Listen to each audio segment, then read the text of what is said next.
মানুষের জীবনে স্বচ্ছতার একটা আলাদা গুরুত্ব আছে। যদি আপনি নিজেকে স্বচ্ছ রাখেন তাহলে আপনার নিজেরও ভালো লাগবে, সামনের ব্যক্তিরও ভালো লাগবে, একটা অন্যরকম প্রভাব পড়বে। কিন্তু একজন শ্রেষ্ঠ ব্যক্তি কিভাবে হয়ে ওঠা সম্ভব? যার মধ্যে গুণ আছে, শিক্ষা আছে, শুভ চেতনা আছে, যিনি সৎকর্ম করেন। কিভাবে হব সেই ব্যক্তি যার মধ্যে জ্ঞান আছে? শুধুমাত্র স্বচ্ছ থাকলে তো তা হওয়া সম্ভব নয়। প্রথমে আপনাকে বুঝতে হবে যে মানুষের মধ্যে চারটি মূল তত্ত্ব আছে। প্রথম হলো তার শরীর, যার দ্বারা উনি যে কোনো কর্ম করে থাকেন। দ্বিতীয় তত্ত্ব হলো তার মন, যার দ্বারা কোনো কর্ম করার জন্য সে নিজেকে প্রেরণা দিতে থাকে। তৃতীয় তত্ত্ব হলো বুদ্ধি, যে কর্ম আমরা করতে চাই, যে লক্ষ্যে আমরা পৌঁছতে চাই, সেটা আমরা কিভাবে কোন পথে করব সেটা স্থির করা যায় বুদ্ধি দিয়ে। আর চতুর্থ তত্ত্ব হলো আত্মা। আত্মা হলো এমন এক তত্ত্ব যার কোনো সমাপ্তি নেই। আত্মা হলো অজয়।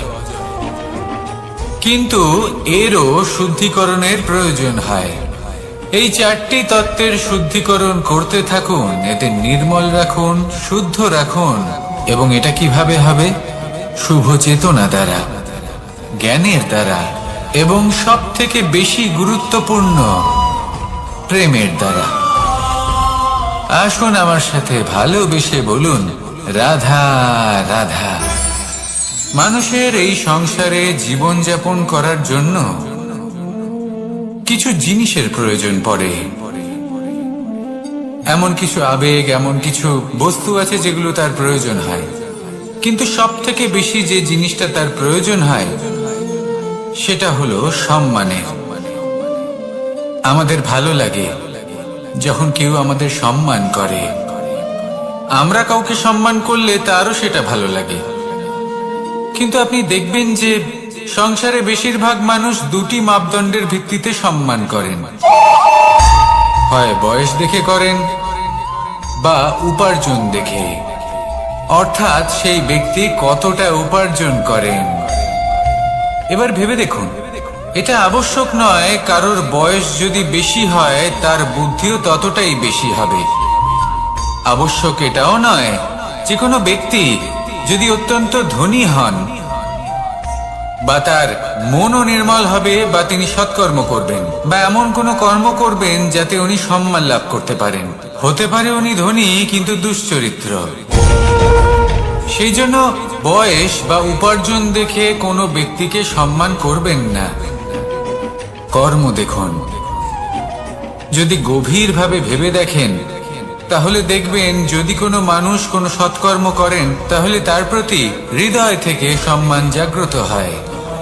এটাই হলো সেই সম্মান যা অর্জন করতে হবে। বয়স আজ আছে, কাল আরো বৃদ্ধি পাবে। উপার্জন আজ আছে, কাল সেটা কমে যেতেও পারে। কিন্তু যদি আপনি নিরন্তর শুভকর্ম করতে থাকেন তাহলে আপনি মৃত্যুর পরেও অমর হয়ে থাকবেন। আসুন আমার সাথে ভালোবেসে বলুন, রাধা রাধা। আমাদের জীবনে আমরা যখনই এমন কোনো মানুষের সাথে পরিচিত হই যে বয়সে, পদে এবং আর্থিক দিক থেকে আমাদের থেকে পিছিয়ে, তখন আমরা সবাই খুব হীন নজরে তাদের দিকে দেখি। মনেই করি না যে সেই ব্যক্তির নিজস্ব একটা অস্তিত্ব রয়েছে, তার নিজেরও একটা মাহাত্ম্য রয়েছে। আমাদের মনেই হয় না যে আমাদের সামনে দাঁড়িয়ে থাকার যোগ্যতা আছে তাদের। চলুন আপনাকে একটা প্রশ্ন করি, শূন্যের নিজস্ব মূল্য কোথায়? আপনি বলবেন কিছুই না। শূন্যের আবার নিজস্ব মূল্য কোথায়? কিন্তু যখন এই শূন্যই কোনো সংখ্যার সাথে এসে যুক্ত হয়ে যায়, কোনো অঙ্কের সাথে এসে যুক্ত হয়ে যায়, তখন তার মূল্য অনেক গুণ বৃদ্ধি পায়। অর্থাৎ এই শূন্যের মূল্য অবশ্যই আছে। আর আমাদের জীবনেও এমন কিছু ব্যক্তি থাকেন, তাদের দেখে মনে হয় যে এদের কোনো মূল্যই নেই, কিন্তু যখন এই ব্যক্তি কারোর সাথে এসে জুড়ে যান, তখন তার মূল্য সেই ব্যক্তির বৃদ্ধি ঘটায়। এই সংসারে এমন কোনো ব্যক্তি নেই যার কোনো মূল্য নেই। যদি আমরা ধনুকের কথা বলি, তাহলে তার জন্য একটি দড়ির প্রয়োজন হয়, যেটি প্রত্যঞ্চা হিসেবে ব্যবহৃত হয়। যদি এই প্রত্যঞ্চা না থাকে, তাহলে ধনুকের কোনো মূল্যই থাকে না। যদি প্রত্যঞ্চা না থাকে, তাহলে ধনুকের অস্তিত্ব অসম্পূর্ণ থেকে যায়। এই সংসারে যে কোনো ব্যক্তি হোক বা যে কোনো বস্তু হোক, প্রত্যেকের নিজস্ব একটি মূল্য আছে। তার সম্মান করুন, সামনে অগ্রসর হন, আর আমার সাথে ভালোবেসে বলুন, রাধা রাধা। মানুষের জীবনে উন্নতি লাভ করার জন্য তিনটি স্তম্ভের প্রয়োজন হয়। প্রথম স্তম্ভ শিক্ষা। এই শিক্ষা আমাদের জ্ঞান প্রদান করে। দ্বিতীয় স্তম্ভ ব্যবসা, যার দ্বারা আমরা ধন উপার্জন করি। তৃতীয় স্তম্ভ হলো আমাদের ঈশ্বর, আমাদের ইষ্ট। এনার সাথে যদি আমরা জুড়ে থাকতে পারি, তাহলে এমন একটা মানসিক বল আপনি লাভ করবেন, যেটা এই সংসারে আর কোথাও পাওয়া সম্ভব নয়। কিন্তু মানুষ অনেক সময় জীবনে এই তিনটি স্তম্ভ লাভ করা সত্ত্বেও সামনে অগ্রসর হতে পারেন না। তখনও জীবনে কঠিন পরিস্থিতি আসতেই থাকে। এমনটা ঠিক কেন হয়? কারণ সে জীবনে এই তিনটি স্তম্ভ লাভ করে নেয়, জীবনে প্রয়োগও করে, কিন্তু তার ভিতের কথা সে ভুলেই যায়।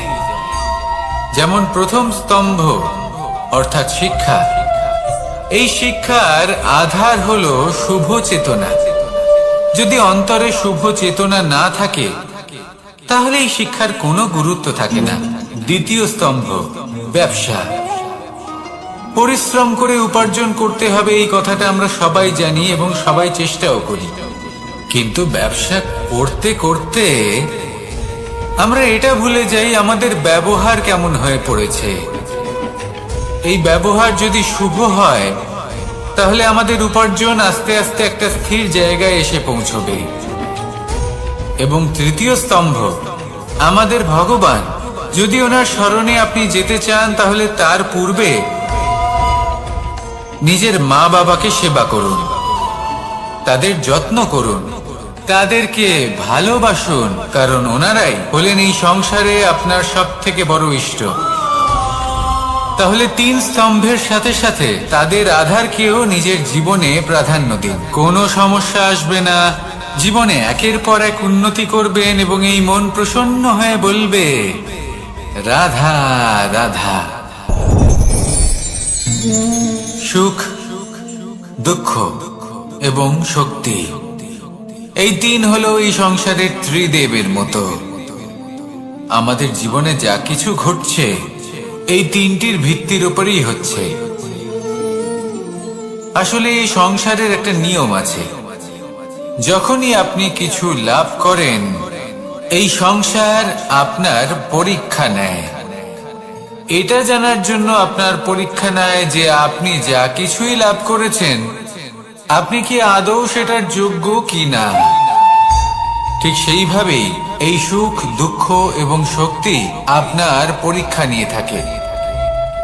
যখন সুখ আসে, তখন সে আপনার পরীক্ষা নেয় যে আপনার মধ্যে অহংবোধ জাগ্রত হয়নি তো। যদি অহংবোধ চলে আসে, তাহলে সুখ সেখানেই সঙ্গ ত্যাগ করে। দুঃখ আপনার ধৈর্যের পরীক্ষা নিতে থাকে। আর যদি আপনার মধ্যে ধৈর্য না থাকে, তাহলে এটা আপনাকে আরো বেশি দুঃখের গভীর অন্ধকারে ঠেলে দেবে। সেখানে শক্তি পরীক্ষা নেয় আপনার বিনম্রতার। যদি আপনি বিনম্র না হন, তাহলে হয় এই শক্তি আপনার সঙ্গ ত্যাগ করবে, নয় এই শক্তি বিনম্রতার অভাবে আপনার পতনের কারণ হতে পারে। এই সংসারে যে কোনো ব্যক্তি যিনি এই পরীক্ষায় উত্তীর্ণ হয়ে থাকেন, এই জীবনে তিনি সাফল্য লাভ করেন। আসুন আমার সাথে ভালোবেসে বলুন, রাধা রাধা। ভয়ের সাথে আমরা সবাই পরিচিত, কষ্টও আমরা সবাই পেয়েছি। কখনো কখনো আমরা অসুস্থ হয়ে পড়ি, আর এমন সময় হলে মাতার মমতা, কখনো বাবার স্নেহ, কখনো বন্ধুদের পাশে থাকার অনুভূতি আমাদের রোগ নিরাময়ে সাহায্য করে। কখনো যদি আমরা নিরাশ হয়ে পড়ি, তখন যদি আমাদের কোনো আপনজন আমাদের দুটো ভালো কথা বলে, তখন আমাদের মনোবল বেড়ে যায়। ঠিক তেমন সংসারের এই রঙ্গমঞ্চে যদি আপনি পীড়িত অনুভব করেন, কিছু শুভ কথা আলোচনা করুন, কিছু স্তুতি গান করুন, কিছু মুহূর্তের জন্য হলেও নিজের ইষ্টদেবের কথা স্মরণ করুন আর প্রার্থনা করুন। সাহস বাড়বে, শক্তিও বৃদ্ধি পাবে এবং সামনে এগিয়ে চলার পথও দেখতে পাবেন।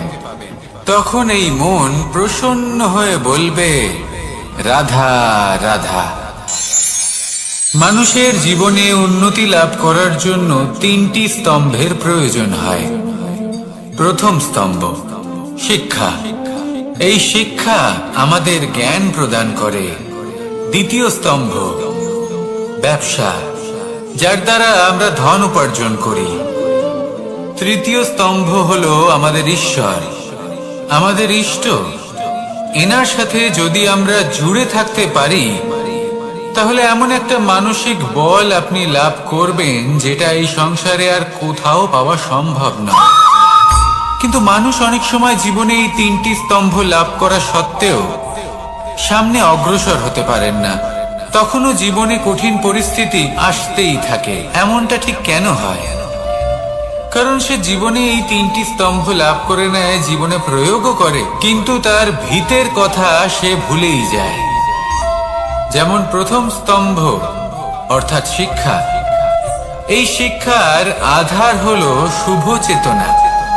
যদি অন্তরে শুভ চেতনা না থাকে, তাহলে এই শিক্ষার কোনো গুরুত্ব থাকে না। দ্বিতীয় স্তম্ভ ব্যবসা। পরিশ্রম করে উপার্জন করতে হবে, এই কথাটা আমরা সবাই জানি এবং সবাই চেষ্টাও করি। কিন্তু ব্যবসা করতে করতে আমরা এটা ভুলে যাই আমাদের ব্যবহার কেমন হয়ে পড়েছে। এই ব্যবহার যদি শুভ হয়, তাহলে আমাদের উপার্জন আস্তে আস্তে একটা স্থির জায়গায় এসে পৌঁছবে। এবং তৃতীয় স্তম্ভ আমাদের ভগবান। যদি ওনার স্মরণে আপনি যেতে চান, তাহলে তার পূর্বে নিজের মা বাবাকে সেবা করুন, তাদের যত্ন করুন, তাদেরকে ভালোবাসুন, কারণ ওনারাই হলেন এই সংসারে আপনার সবথেকে বড় ইষ্ট। তাহলে তিন স্তম্ভের সাথে সাথে তাদের আধারকেও নিজের জীবনে প্রাধান্য দিন। কোনো সমস্যা আসবে না, জীবনে একের পর এক উন্নতি করবেন এবং এই মন প্রসন্ন হয়ে বলবে, রাধা রাধা। সুখ, দুঃখ এবং শক্তি, এই তিন হলো এই সংসারের ত্রিদেবের মতো। আমাদের জীবনে যা কিছু ঘটছে এই তিনটির ভিত্তির উপরেই হচ্ছে। আসলে এই সংসারের একটা নিয়ম আছে, যখনই আপনি কিছু লাভ করেন, এই সংসার আপনার পরীক্ষা নেয়। এটা জানার জন্য আপনার পরীক্ষা নেয় যে আপনি যা কিছুই লাভ করেছেন, আপনি কি আদৌ সেটার যোগ্য কিনা। ঠিক সেইভাবেই এই সুখ, দুঃখ এবং শক্তি আপনার পরীক্ষা নিয়ে থাকে। যখন সুখ আসে, তখন সে আপনার পরীক্ষা নেয় যে আপনার মধ্যে অহংবোধ জাগ্রত হয়নি তো। যদি অহংবোধ চলে আসে, তাহলে সুখ সেখানেই সঙ্গ ত্যাগ করে। দুঃখ আপনার ধৈর্যের পরীক্ষা নিতে থাকে, আর যদি আপনার মধ্যে ধৈর্য না থাকে, তাহলে এটা আপনাকে আরো বেশি দুঃখের গভীর অন্ধকারে ঠেলে দেবে। সেখানে শক্তি পরীক্ষা নেয় আপনার বিনম্রতার। যদি আপনি বিনম্র না হন, তাহলে হয় এই শক্তি আপনার সঙ্গ ত্যাগ করবে, নয় এই শক্তি বিনম্রতার অভাবে আপনার পতনের কারণ হতে পারে। এই সংসারে যে কোনো ব্যক্তি যিনি এই পরীক্ষায় উত্তীর্ণ হয়ে থাকেন, এই জীবনে তিনি সাফল্য লাভ করেন।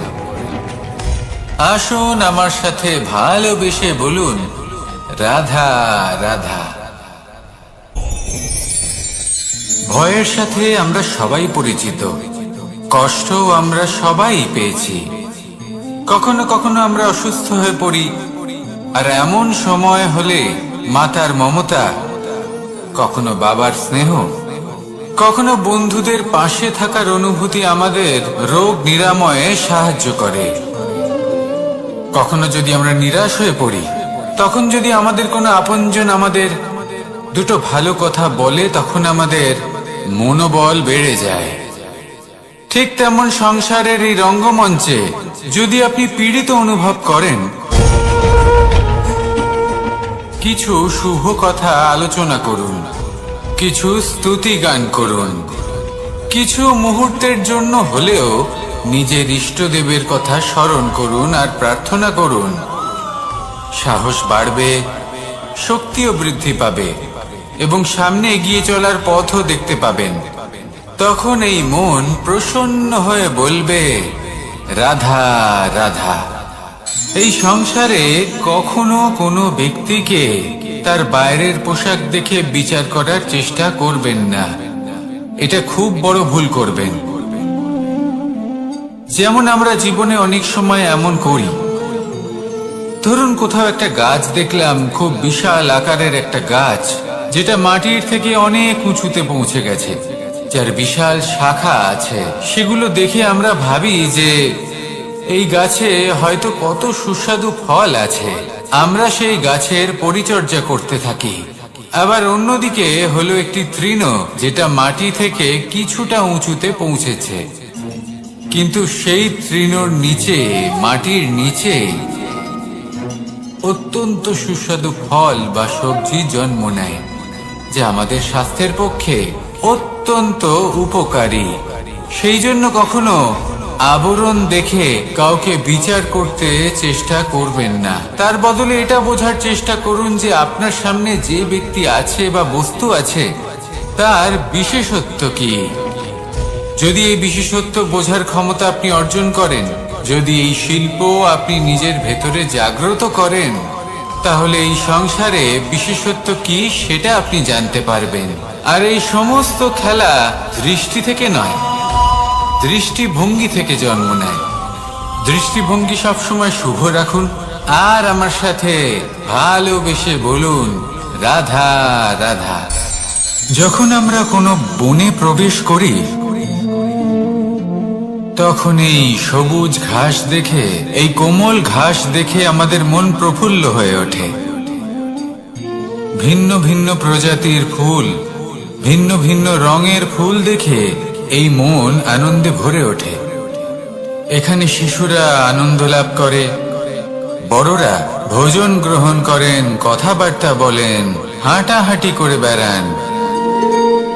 এবার ভেবে দেখুন, যখন এই উপবনের নির্মাণ হয়েছিল, সেই সময় যদি এই মাটিকে সঠিকভাবে খনন না করা হতো, যদি তাতে সঠিকভাবে বীজ রোপণ না করা হতো, যদি কোনো সংঘর্ষ না হতো, পরিশ্রম না করা হতো, যদি চলতে চলতে পায়ে কাঁটা না বিঁধে যেত, তাহলে এই সুন্দর বন দেখে আমরা কি এই আনন্দ লাভ করতে পারতাম? কখনোই নয়। ধরুন কোনো নদীর তটে সুন্দর একটি বন আছে, সেই বনের আনন্দ লাভ করতে গেলে আপনাকে সেই নদী পার করতেই হবে। যদি সুখের নদীর কাছে পৌঁছতে চান, তাহলে তটে যে কাঁটা রয়েছে সেগুলোর সাথে সংঘর্ষ করতেই হবে। এই সংসারে যদি আপনি সুখ লাভ করতে চান, তাহলে সুখ লাভের এই যাত্রা শুরু করতে হবে সংঘর্ষ দ্বারা। তাহলে সংঘর্ষকে স্বাগত জানান, এর পেছনেই সুখ রয়েছে যা আপনার জন্য অপেক্ষা করছে। এবার হাসুন আর আমার সাথে ভালোবেসে বলুন, রাধা রাধা। মানুষ সুখী জীবন যাপনের প্রতি এতটাই অভ্যস্ত হয়ে পড়ে যে একটা ছোট্ট সমস্যা এলেই সে সবার থেকে সাহায্য চাইতে শুরু করে দেয়। সে সাহায্য লাভও করে এবং সেই সংকট থেকে সে বেরিয়েও আসে। কিন্তু এই সাহায্য কিছু মুহূর্তের, আর কিছু মুহূর্তের হলো এই দুঃখ। এই দুই মুহূর্তের সাহায্যের জন্য আজীবন আপনি তার কাছে ঋণী হয়ে থাকেন। আর মানবিকতার খাতিরে আপনার মনে কৃতজ্ঞতা জেগে ওঠে, আর সেই কৃতজ্ঞতা বোধ হলো যে আপনি কখনো সেই ব্যক্তিকে ছাপিয়ে যেতেই পারবেন না।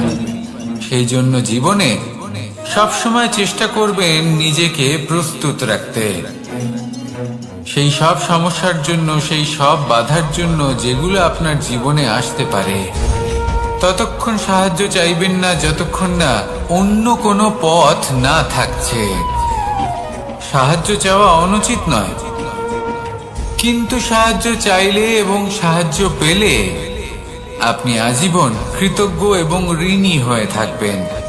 আর তারপর একদিন আপনি পরিবর্তন দেখতে পাবেন যে কিভাবে আপনি ছোট ছোট সমস্যার জন্য সাহায্য না চেয়ে বড় বড় সমস্যার সম্মুখীন হতে প্রস্তুত হয়ে গেছেন। এটাই হলো সংসারের নীতি। এটাই পালন করুন আর আমার সাথে ভালোবেসে বলুন, রাধা রাধা। আপনি কখনো কাউকে পর্বতে আরোহণ করতে দেখেছেন? বা আপনি কখনো নিজে কোনো পর্বতে আরোহণ করেছেন? করে থাকলে আপনি এই বিষয়ে অবশ্যই জানবেন যে যখন আমরা শিখরের দিকে এগোই, ওপরের দিকে এগিয়ে চলি, তখন আমাদের একটু ঝুঁকে পথ চলতে হয়। তখনই আমরা সেই পর্বত আরোহণ করতে পারি। কিন্তু যে ব্যক্তি নিচের দিকে ফিরে আসছেন, তিনি কিন্তু ঝুঁকে চলেন না, তিনি দৃঢ়ভাবে সোজা হয়ে নিচে নামেন। এই ভারসাম্য বজায় রাখার এই খেলাতে সংসারের একটা সার লুকিয়ে রয়েছে। যদি আপনিও জীবনে উঁচুতে উঠতে চান, শিখরে পৌঁছতে চান, তাহলে আপনাকেও নত হয়ে বিনম্র হয়ে সামনে এগোতে হবে। সেখানে যদি আপনি বুক চিতিয়ে উদ্ধতভাবে অহংকার বোধ নিয়ে চলতে থাকেন, সেখান থেকেই আপনাকে নিচে নামতে হবে। কোনো ব্যক্তি তার বিনম্র স্বভাব দেখেই বোঝা যায় যে সেই ব্যক্তি সাফল্যের শিখর দেশে আরোহণ করছে নাকি নিচে তথা খাদের দিকে যাত্রা করছে। তাই সব সময় বিনম্র থাকুন, শ্রেষ্ঠ কর্ম করুন, পরিশ্রম করুন, আর আমার সাথে জড়িত নিদ্রা মানুষের জীবনের একটা অত্যন্ত গুরুত্বপূর্ণ সুখ এবং প্রয়োজনীয়তাও। দেখতে গেলে এই সংসারের প্রত্যেক পশু পাখি, প্রত্যেক জীব অবশ্যই নিদ্রা প্রাপ্ত করেন, কিন্তু মানুষ, যার মধ্যে বিচার বিবেচনা করার শক্তি অন্যদের থেকে অনেক বেশি, তার কিন্তু ঘুমের কিছু সমস্যা অবশ্যই হয়। কি বলে? তাই তো। এবার এর কারণ কি? চিন্তা। এবার চিন্তা আমাদের সবার জীবনে আছে। আমরা সকলে জানি যে চিন্তা কখনো আমাদের সাহায্য করে না, তাও আমাদের জীবনে আছে। কেন? চিন্তার মাধ্যমে কি কখনো কোনো সমস্যার সমাধান হয়েছে? অর্থের চিন্তা করলে কি অর্থ লাভ হয়? ভবিষ্যতের চিন্তা করলে কি ভবিষ্যৎ ঠিক হয়ে যায়? স্বাস্থ্যের চিন্তা করলে কি স্বাস্থ্য নিজে থেকেই ঠিক হয়? হয় না। তাহলে এই সব কিছু থেকে আমাদের একটা ছোট্ট শিক্ষা অবশ্যই লাভ করা উচিত। আপনিও আপনার কাঁধ থেকে চিন্তার এই বোঝা নামিয়ে ফেলুন। আর ইচ্ছে, এই সব ইচ্ছে একত্রিত হয়ে আমাদের মনে চিন্তা উৎপন্ন করে। তাই এই চিন্তাগুলিকে ত্যাগ করুন। প্রকৃতির প্রেমের উপর বিশ্বাস রাখুন। মনে রাখবেন, যিনি চিন্তা মুক্ত হবেন তিনি চিতা মুক্ত হবেন। সুখের নিদ্রা প্রাপ্ত করুন, আর নিদ্রায় যাবার আগে আমার সাথে ভালোবেসে বলুন, রাধা রাধা।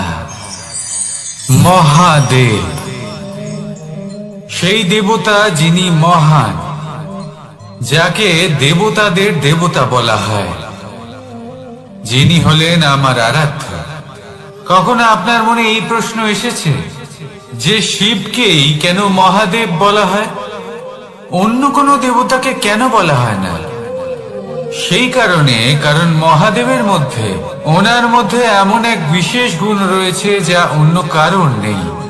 তা হলো নিঃস্বার্থ হয়ে মানুষের সেবা করা।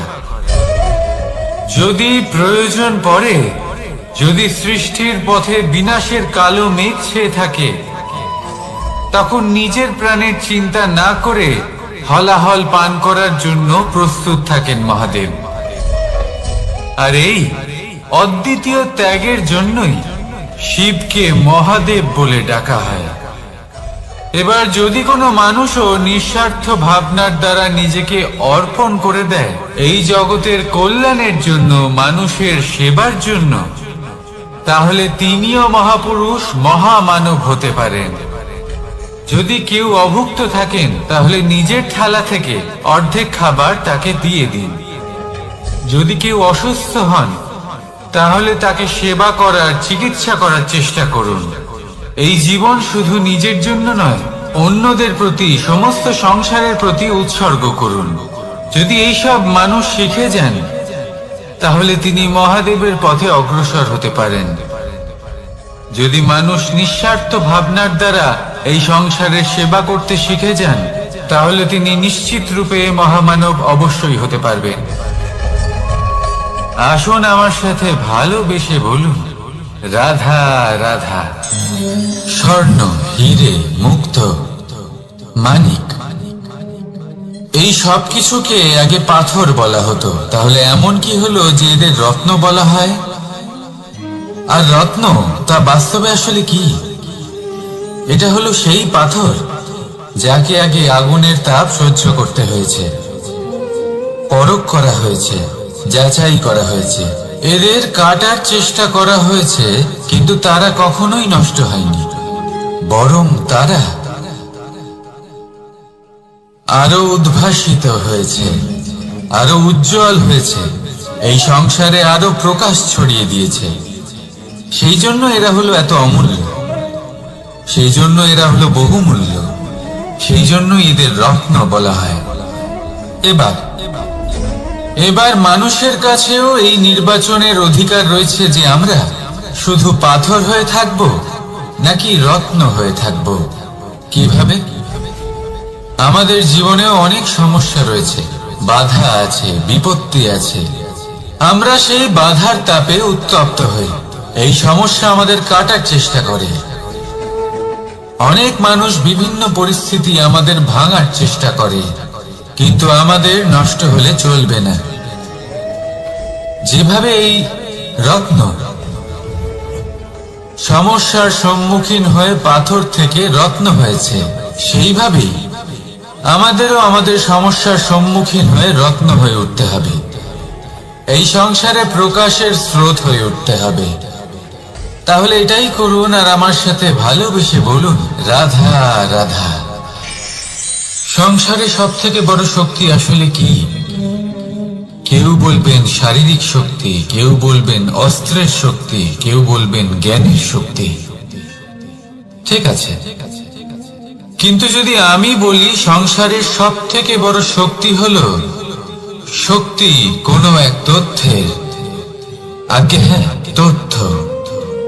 এই তথ্য নিজেই কিন্তু খুব শক্তিশালী, অত্যন্ত শক্তিশালী অস্ত্র হলো এই তথ্য। আর সত্যি বলতে, অনুচিত তথ্যের থেকে অনেক বেশি ঘাতক হলো অসম্পূর্ণ তথ্য। যেরকম আজ শাম্ব রুক্মির সাথে করেছে, ওকে অসম্পূর্ণ তথ্য দিয়েছে, তার ফলে বিনাশ হলো। যদি এইভাবেই আপনার কাছেও কোনো অসম্পূর্ণ তথ্য আসে, আর যদি আপনি তা পরখ না করে দেখেন, যাচাই না করে দেখেন, আর নিজের কর্ম করেন, তাহলে উত্থানের বদলে আপনি পতনের সম্মুখীন হবেন। বিকাশের বদলে আপনার বিনাশ হয়ে যাবে। মনে রাখবেন একটা অত্যন্ত গুরুত্বপূর্ণ কথা, সঠিক তথ্য পাওয়া সঠিক তথ্য দেওয়ার থেকে অনেক বেশি গুরুত্বপূর্ণ। আশা করি এই কথা আপনি বুঝেছেন। জীবনে যখনই কোনো তথ্য আপনি পাবেন, সেই বিষয়ে ভেবে দেখুন, পরখ করে দেখুন, যাচাই করুন, তারপর নিজের কর্ম করুন। আমার সাথে ভালোবেসে বলুন, রাধা রাধা। ধর্ম এবং প্রেম, এই দুই হলো একই মুদ্রার দুই পিঠ। যদি এদের মধ্যে কোনোটা নষ্ট হয়ে যায়, তাহলে দ্বিতীয়টাও থাকে না। কখনো ভেবেছেন এমন কেন হয়? তার জন্য আগে আপনাকে বুঝতে হবে যে ধর্ম আসলে কি। ধর্ম সেটাই যা এই সংসারের প্রত্যেক মানুষকে একে অপরের সাথে সুখ এবং শান্তিতে থাকতে প্রেরণা যোগায়। এই প্রেরণার আধার হলো প্রেম। প্রেম সেটাই যা আপনার মধ্যে অন্য কারোর প্রতি করুণাবোধ জাগিয়ে তোলে, সম্মান জাগিয়ে তোলে। এবার যদি প্রেম চলে যায়, তাহলে সবার আগে বিনাশ হবে সম্মান আর করুণাবোধের। এবার যেখানে না প্রেম রয়েছে, না সম্মান রয়েছে, না করুণা রয়েছে, সেখানে ধর্ম কিভাবে বাস করবে? অশুভ ইচ্ছে জাগ্রত হয়ে ওঠে, ক্রোধ জাগ্রত হয়ে ওঠে, অহংকার জাগ্রত হয়ে ওঠে, আর তারপর আরম্ভ হয় অধর্মে।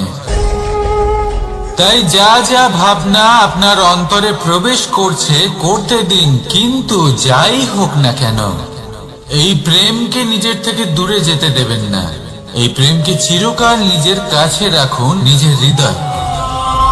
আর এই প্রেম ভাব নিয়ে বলুন, রাধা রাধা।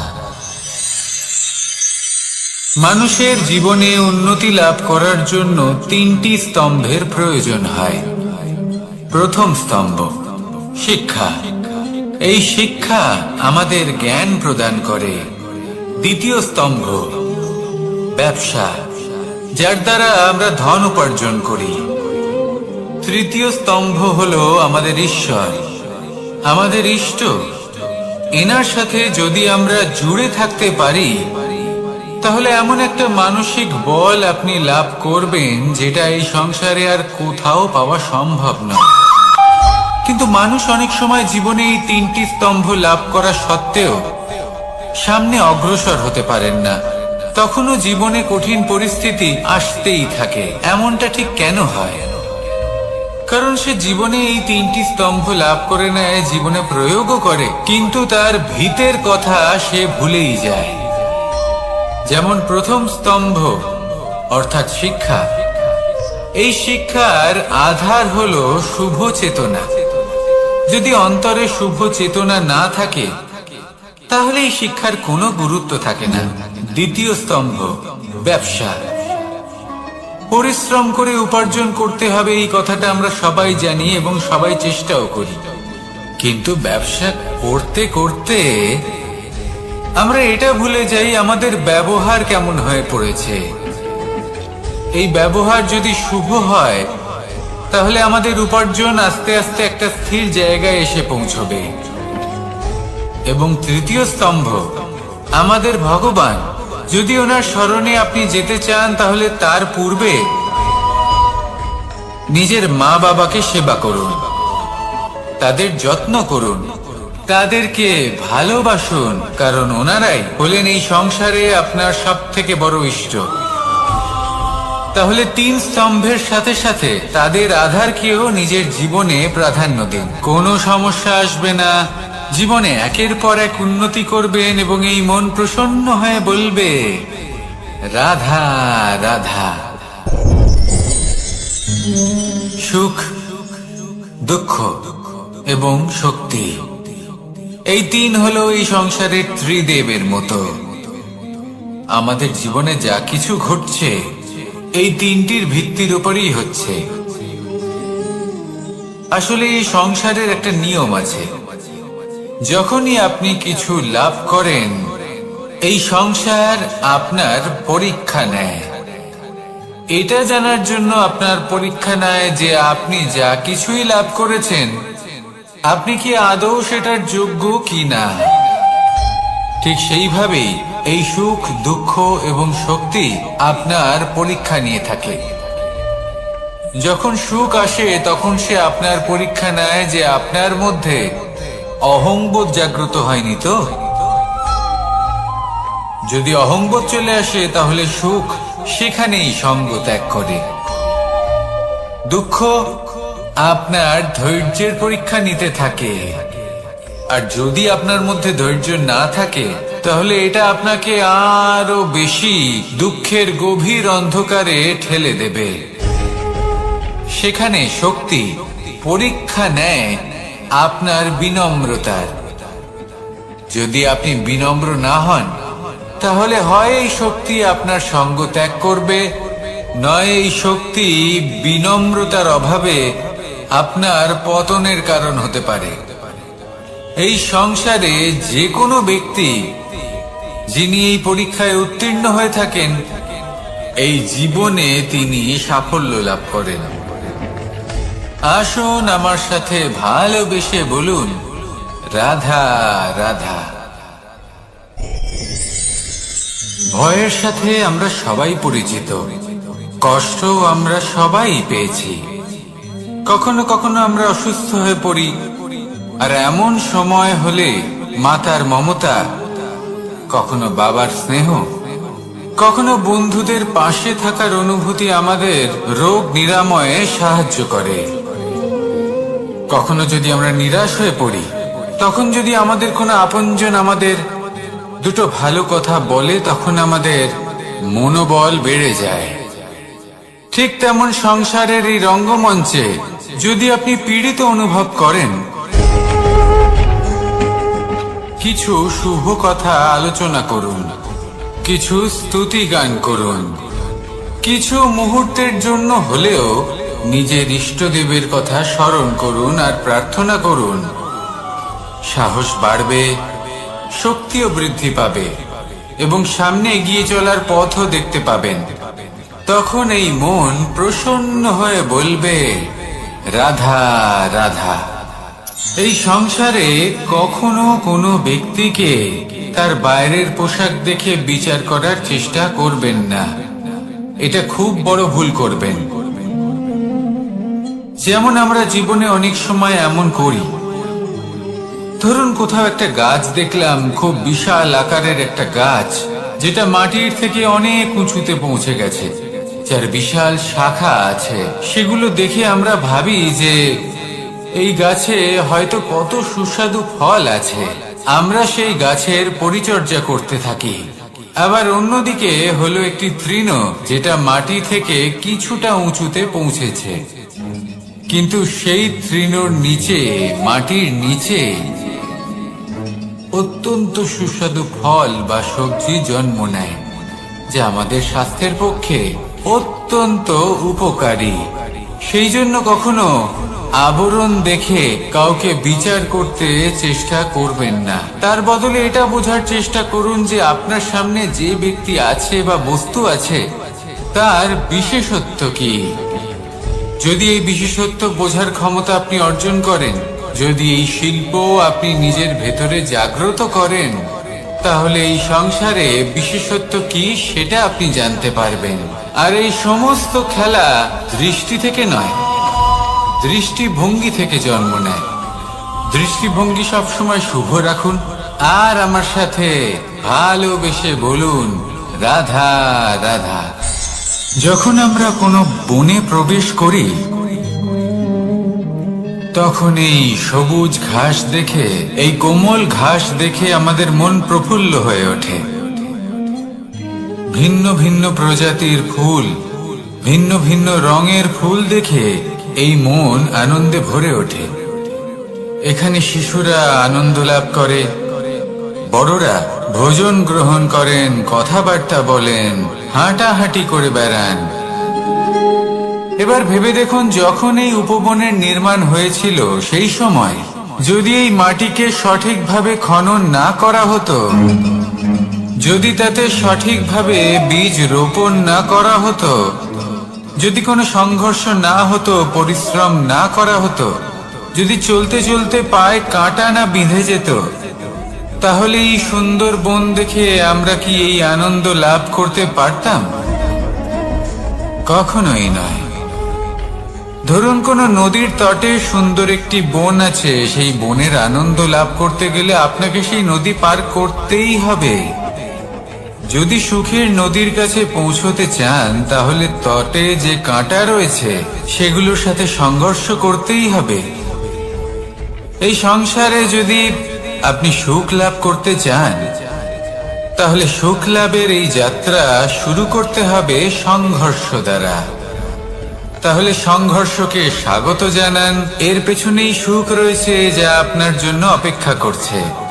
এবার হাসুন আর আমার সাথে ভালোবেসে বলুন, রাধা রাধা।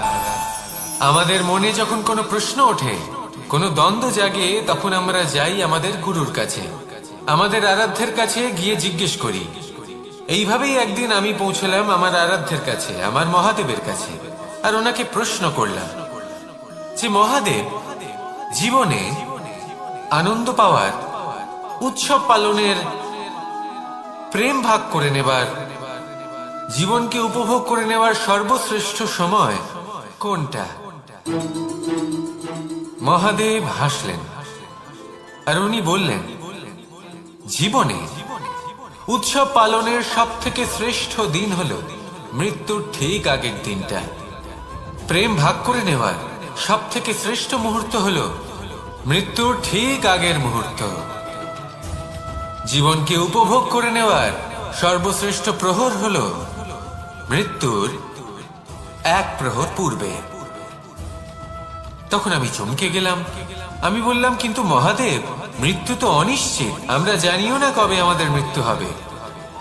মহাদেব আবার হাসলেন। উনি বললেন যে যদি আমরা এভাবে জীবন কাটাই যে আমরা জীবনের প্রত্যেক দিন, প্রত্যেক মুহূর্ত, প্রত্যেক প্রহর শেষ বলে মনে করি, তাহলে আমাদের সমস্ত জীবন আনন্দের সাথেই অতিবাহিত হবে। কি বলেন?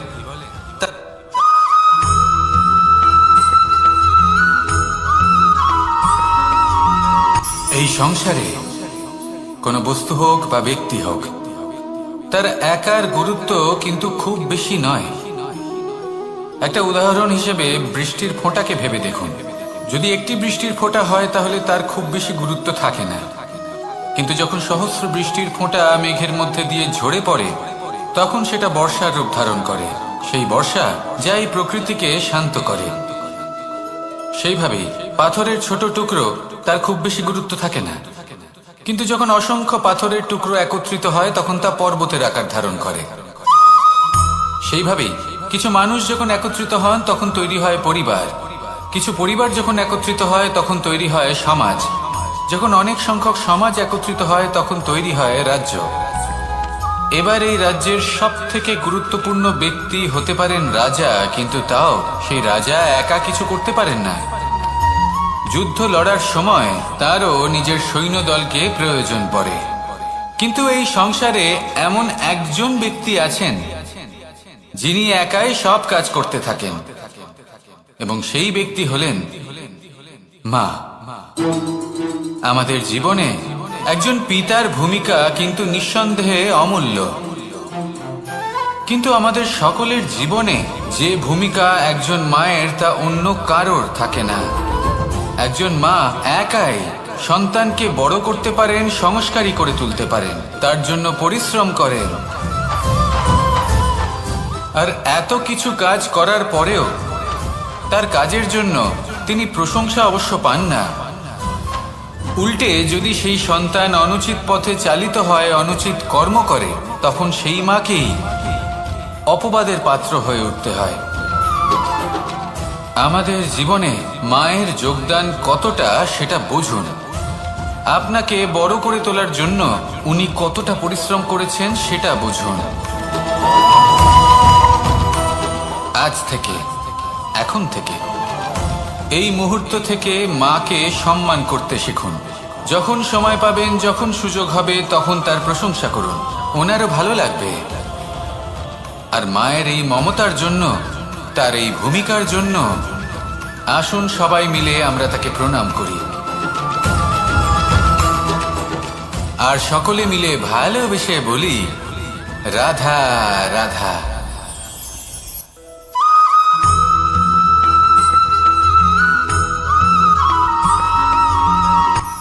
এই সংসারে সাফল্য লাভ করার জন্য জ্ঞানের প্রয়োজন হয়, পরিশ্রমের প্রয়োজন হয়, দৃঢ় নিষ্ঠার প্রয়োজন হয়, নিরন্তর চেষ্টা করা প্রয়োজনীয়। কিন্তু আরো কিছু আছে যা অত্যন্ত প্রয়োজনীয় এবং গুরুত্বপূর্ণ। তা হলো ভালো বন্ধু। তাদের থাকা অত্যন্ত প্রয়োজনীয়। যদি ভালো বন্ধু থাকে তাহলে সময় এলে তারা ঢাল হয়ে আপনাকে সুরক্ষা করবেন। সময় এলে অস্ত্রের মতো শত্রুকে সংহারও করবেন। যদি তিনি জ্ঞানী হন, তাদের মধ্যে সদ্গুণ থাকে, তাহলে এই সব গুণ আপনার মধ্যেও প্রবেশ করবে। তাহলে সাফল্যের জন্য ভালো বন্ধু পাওয়া অত্যন্ত প্রয়োজনীয়। কিন্তু শুধু বন্ধু কেন, ভালো শত্রুও থাকা প্রয়োজনীয়। এবার আপনি ভাবেন আমি কি বললাম? যদি আপনার জীবনেও ভালো অর্থাৎ শক্তিশালী শত্রু থাকে, তাহলে আপনিও শক্তিশালী হতে থাকবেন। এই শত্রু আপনাকে প্রেরিত করবে আরো বেশি শক্তিশালী হয়ে ওঠার। কখনো কোনো হরিণকে দেখুন, তীব্র গতিতে দৌড়তে থাকে। কেন তীব্র গতিতে দৌড়য়? এই কারণে নয় যে কোথাও তার জন্য মধুর ঘাস অপেক্ষা করে রয়েছে, না।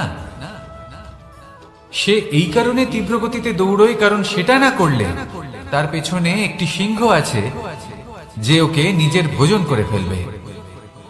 তাই জীবনে বিপদ, সংকট, এই সবকিছুও হলো অত্যন্ত গুরুত্বপূর্ণ। তার সম্মুখীন হতে শিখুন আর আমার সাথে ভালোবেসে বলুন, রাধা রাধা।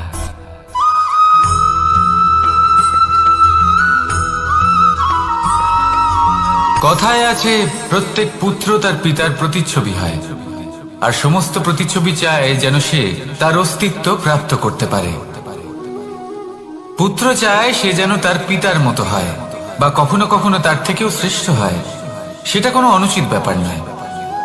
অনুচিত তখন হয় যখন পুত্র নিজের পিতার মতো হবার স্বপ্ন পূরণ করতে গিয়ে বা তার থেকেও শ্রেষ্ঠ হবার স্বপ্ন পূরণে অনুচিত পথের আশ্রয় নেয়।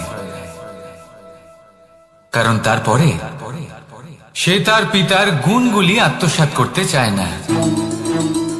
সে শুধুই এটা চায় যে সংসারের চোখে যেন আমি শ্রেষ্ঠ প্রমাণিত হই। এটা অনুচিত। সংসারে এমন অনেক মানুষ আছেন যারা এই কারণে শ্রেষ্ঠ হবার চেষ্টা করেন যাতে তার পরিবারের তার পিতার সম্মান বৃদ্ধি পায়। এমনও মানুষ থাকেন, আর এটাই হলো পার্থক্য উদ্দেশ্যের। মনে রাখবেন, যদি আপনার উদ্দেশ্য শুভ হয় তাহলে পথও শুভ হবে। যদি আপনার উদ্দেশ্য অশুভ হয় তাহলে পথও অশুভ হবে। তাহলে নিজের পিতার মতো হবার চেষ্টা অবশ্যই করুন, তার থেকেও শ্রেষ্ঠ হওয়ার চেষ্টা অবশ্যই করুন। কিন্তু মনে রাখবেন,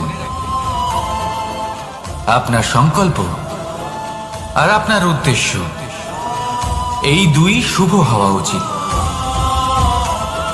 তাহলে আসুন আর আমার সাথে ভালোবেসে বলুন, রাধা রাধা।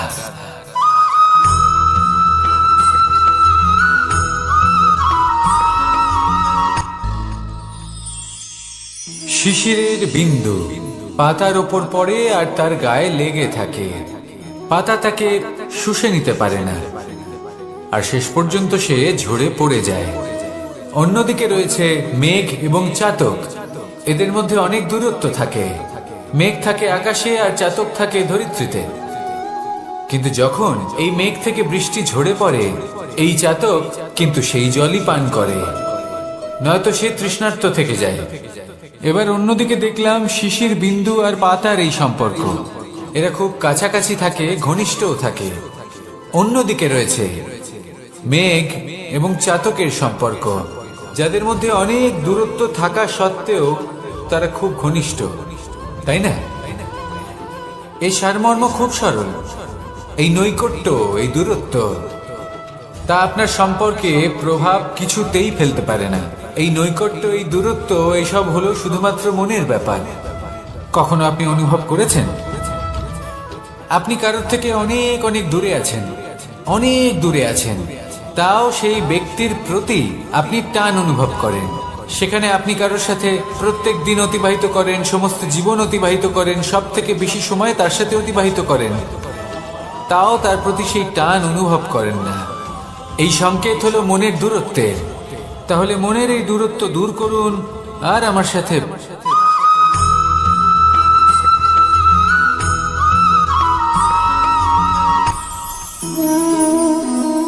শক্তি এক অত্যন্ত বিচিত্র বস্তু, বা বলতে পারেন অনুভূতি। পিতা সবসময় চান যেন তিনি তার শক্তি পুত্রকে। আসুন আপনাকে সহজে বোঝাই। যদি আপনি সুপাত্র হন আর আপনাকে শক্তি দেওয়া হয়, তাহলে আপনি সেই শক্তির গুরুত্ব বুঝবেন, কোথায় সেই শক্তি প্রয়োগ করা উচিত সেটা বুঝবেন। আর এটা যেহেতু অর্জন করা শক্তি হবে, সেই শক্তির অপব্যবহার হবে না। কিন্তু যদি এই আপনি কুপাত্র হন আর যদি আপনাকে এই শক্তি দেওয়া হয়, তাহলে কি হবে? দেখতে গেলে এই শক্তি আপনি দান হিসেবে পেয়েছেন, তাই না আপনি এই শক্তির গুরুত্ব বুঝবেন আর না এর প্রয়োগ আপনি জানবেন। তার অপব্যবহার হওয়া সুনিশ্চিত। তাই যদি আপনি কোনো শক্তি অর্জন করতে চান, তাহলে আগে তার যোগ্য হয়ে উঠুন। পুত্র নয়, পাত্র হয়ে উঠুন। আর আমার সাথে ভালোবেসে বলুন, রাধা রাধা।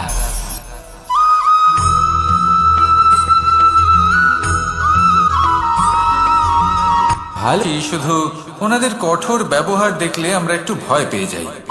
এবার ওনাদের এই কঠোর ব্যবহার আমাদের ভালো না লাগলেও অত্যন্ত আবশ্যক, কারণ মাতার থেকে আমরা যে শক্তি লাভ করি তা যেন নিয়ন্ত্রণ হারিয়ে বিধ্বংসী না হয়ে ওঠে।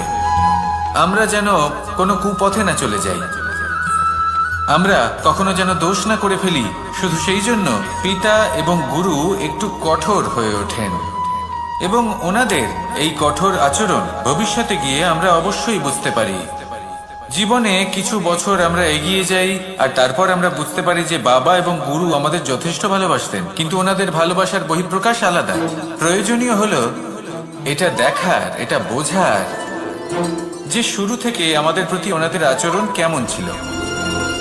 ওনাদের কঠোর হওয়ার পেছনে ওনাদের ভালোবাসাটা বোঝার চেষ্টা করুন, ওনাদের চিন্তাটা বোঝার চেষ্টা করুন, ওনাদের পথপ্রদর্শনের আড়ালে আপনার ভবিষ্যতের জন্য যে পরিকল্পনা ওনারা করেছেন সেটা বোঝার চেষ্টা করুন। তখন আপনারা বুঝতে পারবেন ওনাদের ভালোবাসাকে। আপনার মনের মধ্যে আপনা থেকেই ওনাদের প্রতি সম্মান জেগে উঠবে। নিজের পিতা এবং নিজের গুরু এই দুজনের প্রতি কৃতজ্ঞতা প্রকাশ করুন আর আমার সাথে ভালোবেসে বলুন, রাধা রাধা।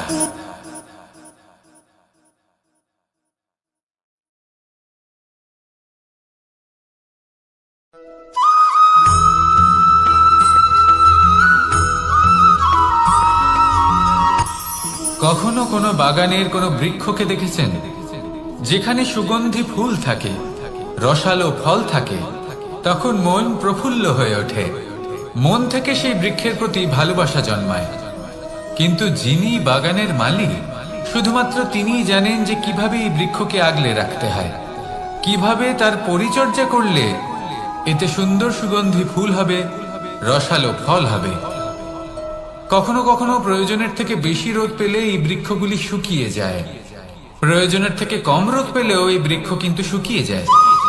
প্রয়োজনের থেকে কম জল যদি পায়, এই বৃক্ষ শুকিয়ে যেতে পারে। প্রয়োজনের থেকে অতিরিক্ত জল যদি পায়, তখনও এই বৃক্ষের শিকড়গুলি নষ্ট হয়ে যেতে পারে। এবার এটাই কিন্তু আমাদের সংসারের সাথেও হয়। আমাদের সংসারের সকল প্রতিভাশালী ব্যক্তি, যেমন লেখক, বিচারক, প্রবক্তা, যোদ্ধা, এদের সবার ক্ষেত্রে এই কথাটাই প্রযোজ্য। যদি বেশি প্রশংসা করা হয়, তাহলেও এরা হারিয়ে যাবেন। প্রয়োজনের থেকে বেশি যদি নিন্দা করা হয়, তখনও তারা নত হয়ে পড়বেন।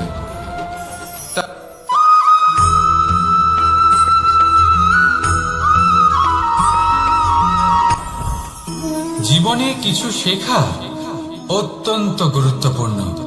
এবার কি কি শিখতে হবে সেই সব শেখানোর জন্য অনেক শিক্ষক রয়েছেন, কিন্তু কি শিখবেন না আর কি করবেন না, এটা আমাদের নিজের অভিজ্ঞতা দিয়ে শিখতে হয়। কিন্তু তার মানে এটা নয় যে যদি আপনাকে শিখতে হয় যে আগুনের তাপ কতটা, আপনাকে আগুনের মধ্যে হাত দিতে হবে। না, অন্য কারোর অভিজ্ঞতা দ্বারাও শিখতে পারেন। প্রশ্ন শুধুমাত্র একটাই যে আপনি কি শিখতে চান নাকি চান না। যদি আপনি এটাই ভাবেন যে আমি শুধুই নিজের অভিজ্ঞতা দ্বারাই শিখতে চাই, তাহলে জীবনকাল ছোট মনে হবে, অনেক কিছুই শিখতে পারবেন না। তাই নিজের সাথে সাথে বড়দের অভিজ্ঞতার দ্বারাও শেখা শুরু করে দিন। এই সংসারের অভিজ্ঞতা দ্বারা শিখতে শুরু করে দিন। আর এটা নিশ্চিত রূপে শেখা আবশ্যক যে কখন কি করবেন না, কোথায় থামতে হবে আর কোথায় থামবেন না। তাহলে আসুন আর আমার সাথে ভালোবেসে বলুন, রাধা রাধা।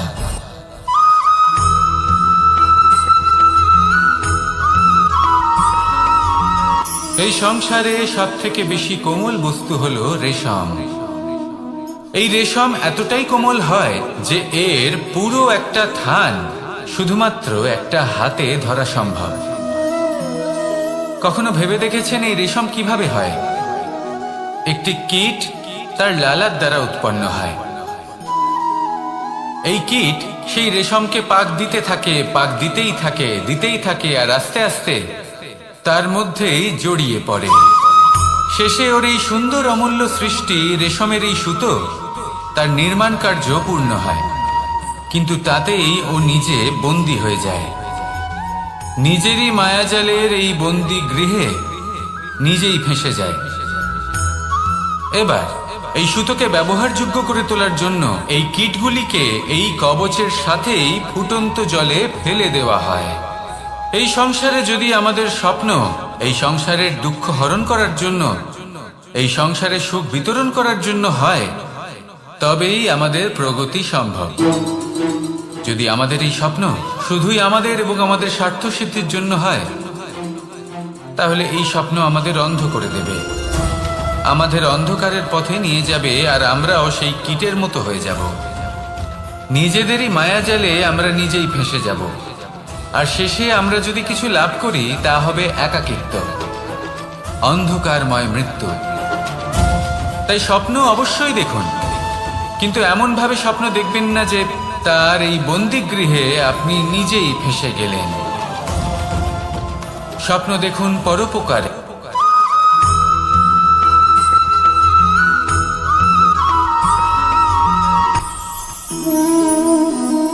শক্তি এক অত্যন্ত বিচিত্র বস্তু, বা বলতে পারেন অনুভূতি। পিতা সবসময় চান যেন তিনি তার শক্তি পুত্রকে। আসুন আপনাকে সহজে বোঝাই। যদি আপনি সুপাত্র হন আর আপনাকে শক্তি দেওয়া হয়, তাহলে আপনি সেই শক্তির গুরুত্ব বুঝবেন, কোথায় সেই শক্তি প্রয়োগ করা উচিত সেটা বুঝবেন। আর এটা যেহেতু অর্জন করা শক্তি হবে, সেই শক্তির অপব্যবহার হবে না। কিন্তু যদি এই আপনি কুপাত্র হন আর যদি আপনাকে এই শক্তি দেওয়া হয়, তাহলে কি হবে? দেখতে গেলে এই শক্তি আপনি দান হিসেবে পেয়েছেন, তাই না আপনি এই শক্তির গুরুত্ব বুঝবেন আর না এর প্রয়োগ আপনি জানবেন। তার অপব্যবহার হওয়া সুনিশ্চিত। তাই যদি আপনি কোনো শক্তি অর্জন করতে চান, তাহলে আগে তার যোগ্য হয়ে উঠুন, পুত্র নয় পাত্র হয়ে উঠুন। আর আমার সাথে ভালোবেসে বলুন, রাধা রাধা।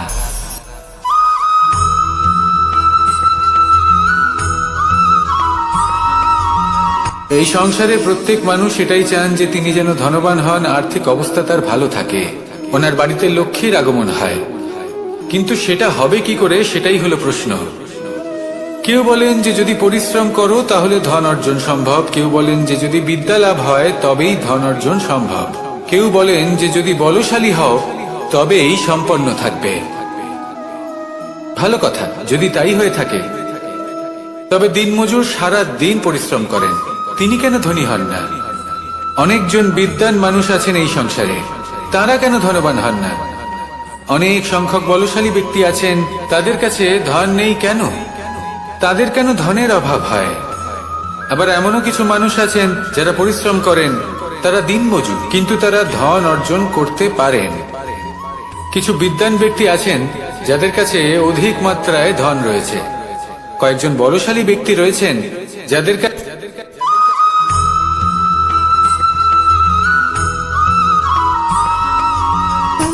সুখ, দুঃখ এবং শক্তি, এই তিন হলো এই সংসারের ত্রিদেবের মতো। আমাদের জীবনে যা কিছু ঘটছে এই তিনটির ভিত্তির উপরেই হচ্ছে। আসলে এই সংসারের একটা নিয়ম আছে, যখনই আপনি কিছু লাভ করেন এই সংসার আপনার পরীক্ষা নেয়। এটা জানার জন্য আপনার পরীক্ষা নেয় যে আপনি যা কিছুই লাভ করেছেন আপনি কি আদৌ সেটার যোগ্য কিনা। ঠিক সেইভাবেই এই সুখ, দুঃখ এবং শক্তি আপনার পরীক্ষা নিয়ে থাকে। যখন সুখ আসে তখন সে আপনার পরীক্ষা নেয় যে আপনার মধ্যে অহংবোধ জাগ্রত হয়নি তো। যদি অহংবোধ চলে আসে তাহলে সুখ সেখানেই সঙ্গ ত্যাগ করে। দুঃখ আপনার ধৈর্যের পরীক্ষা নিতে থাকে, আর যদি আপনার মধ্যে ধৈর্য না থাকে তাহলে এটা আপনাকে আরো বেশি দুঃখের গভীর অন্ধকারে ঠেলে দেবে। সেখানে শক্তি পরীক্ষা নেয় আপনার বিনম্রতার। যদি আপনি বিনম্র না হন তাহলে হয় এই শক্তি আপনার সঙ্গ ত্যাগ করবে, নয় এই শক্তি বিনম্রতার অভাবে আপনার পতনের কারণ হতে পারে। এই সংসারে যে কোনো ব্যক্তি যিনি এই পরীক্ষায় উত্তীর্ণ হয়ে থাকেন এই জীবনে তিনি সাফল্য লাভ করেন। আসুন আমার সাথে ভালোবেসে বলুন, রাধা রাধা।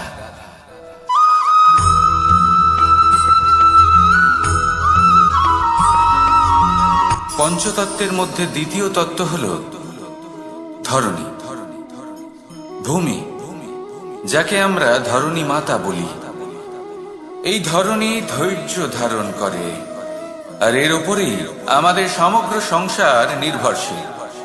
কারণ এই ভূমি সহ্য ক্ষমতা রাখে, এর সহ্য ক্ষমতা হল অপরিসীম। সন্তান যতই আঘাত প্রদান করুক না কেন প্রেম পূর্বক সহ্য করে, আর তার বদলে অমূল্য রত্ন প্রদান করে। সন্তান যদি হাল চালায় তাহলে তার বদলে তাকে অন্ন প্রদান করে। এটাই হলো ধরণী। এবার এর থেকে আমরা কি শিক্ষা পেতে পারি? এটাই যে কারোর জন্য কিছু করা বা কাউকে কিছু দেওয়া মনে কোনো কামনা ছাড়াই। আর এই কথাটা বুঝে যান, যদি কারোর জন্য কামনা না রেখে বা কোনো পাওয়ার আশা না রেখে কারোর জন্য কিছু করেন বা কারোকে কিছু দেন, যদি এটা আপনি শিখতে পারেন তবে আপনি ভালোবাসতে শিখে গেছেন। আর সেই জন্যই এই ধরিত্রীকে মাতা বলা হয়। কারণ মাতা শুধু উনি নন যিনি গর্ভে সন্তানকে ধারণ করেন, মাতা তো উনিও যিনি জীবন বাঁচতে শেখান, যিনি জীবন বাঁচার উদাহরণ প্রদান করেন। তাহলে ধরণীর থেকে এই নিঃস্বার্থ ভাব শিখুন, নিঃস্বার্থ ভালোবাসা শিখুন, আর এই ভালোবাসার সাথেই বলুন, রাধা রাধা।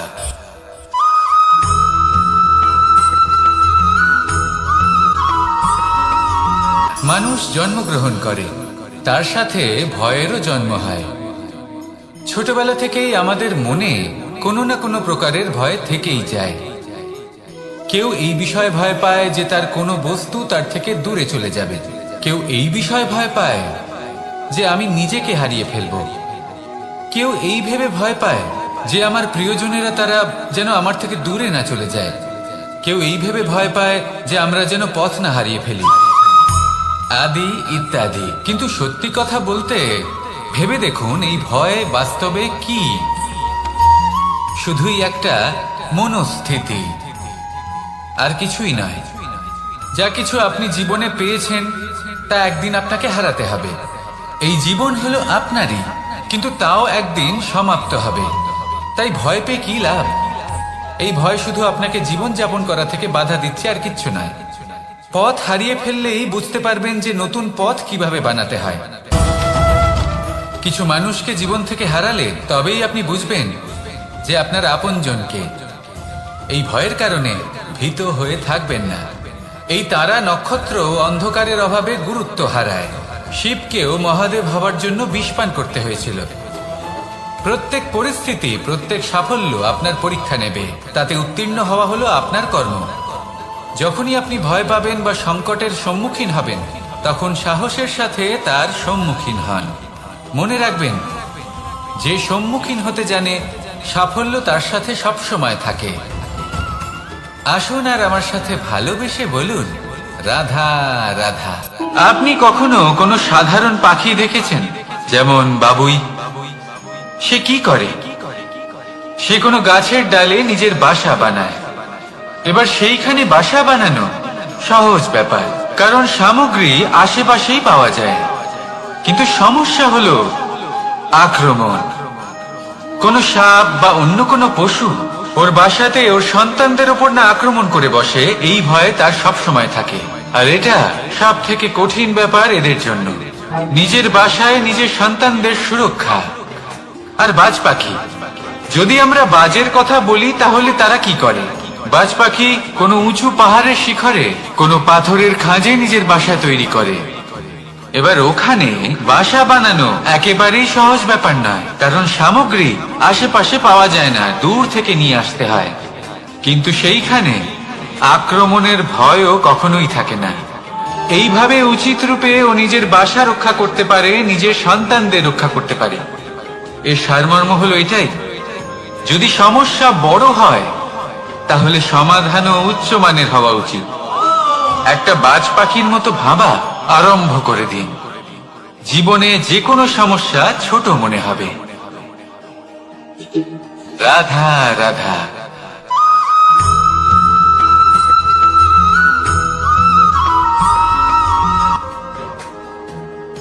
ভাগ করে নেওয়া বা বন্টন করা প্রত্যেক মানুষের জীবনে অবশ্যই হয়ে থাকে, আর অনেক সময় এটা জীবনে অতি আবশ্যক হয়ে পড়ে। কিন্তু ভাগ করার মনোকামনা তার থেকেও বেশি গুরুত্বপূর্ণ হলো যে কোন ঘটনার আধারে এই বাটোয়ারা হলো। অনেক সময় এই বাটোয়ারা হলো শান্তির প্রতীক, আবার অনেক সময় এই বাটোয়ারা বিপ্লব ঘটাতে পারে, এমন এক বিপ্লব যা মহাযুদ্ধ ঘটিয়ে দিতে পারে। দেখুন, বাটোয়ারা সম্পত্তির হোক বা হোক ভিক্ষার, শিক্ষা কিন্তু একটাই। জীবনে অনেক সময় বাটোয়ারা দরকার হতে পারে, কিন্তু যতদূর সম্ভব তা এড়িয়ে চলুন, একসাথে মিলে এগিয়ে চলুন। কারণ দেখুন, এই যে বাটোয়ারা ভাগ করে দেয়, আর সেখানেই একতা আপনাকে অগ্রসর করে। তাহলে আপনিও এটাই করুন, একসাথে মিলে সামনে এগোন, আর আমার সাথে ভালোবেসে বলুন রাধা রাধা।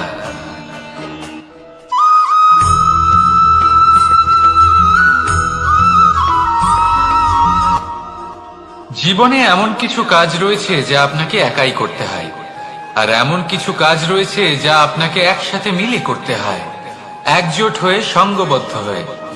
এবার সঙ্গবদ্ধ বলতে কি বোঝাতে চাইছি? আমি তাদের কথা বলছি না যারা বাস্তবিকভাবে একে অপরের সাথে কাজ করেন, আমি তাদের কথা বলছি যারা একে অপরের থেকে দূরে থেকেও একে অপরকে বিশ্বাস করেন।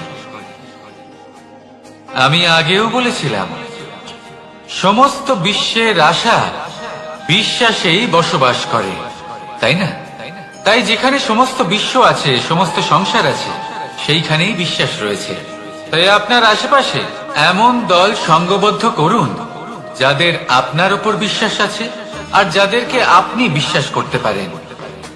তাহলে আসুন আর আমার সাথে ভালোবেসে বলুন রাধা রাধা।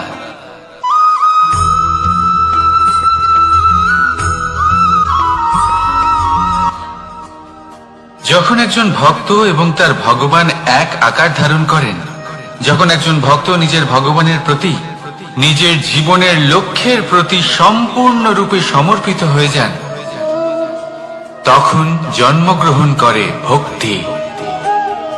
আর তখন সংসারের সমস্ত আশা তিনি ত্যাগ করতে পারেন। সমস্ত আশা শেষ হতে পারে, কিন্তু মানুষের সঙ্গ ভক্তি কখনো ত্যাগ করে না। যখন ভক্ত ও ভগবান এক আকার ধারণ করেন, এক হয়ে যান, তখন রথী এবং সারথীর মধ্যে কোনো পার্থক্য থাকে না, তারাও এক হয়ে যান। একটাই ব্যক্তিত্ব, একটাই অস্তিত্ব। আর সেই জন্যই কখনো কখনো রথীর আদেশ ছাড়াই সারথী রথ চালিয়ে দেন, আবার কখনো সারথীর পরামর্শ ছাড়াই রথী আক্রমণ করে ফেলেন। এ তো শুধুমাত্র আরো একটা গুণ সেই সারথীর মধ্যে, যিনি ধর্ম স্থাপনার মহান কাজে আমার সারথী হতে চলেছেন। তাহলে আসুন আমার সাথে ভালোবেসে বলুন রাধা রাধা।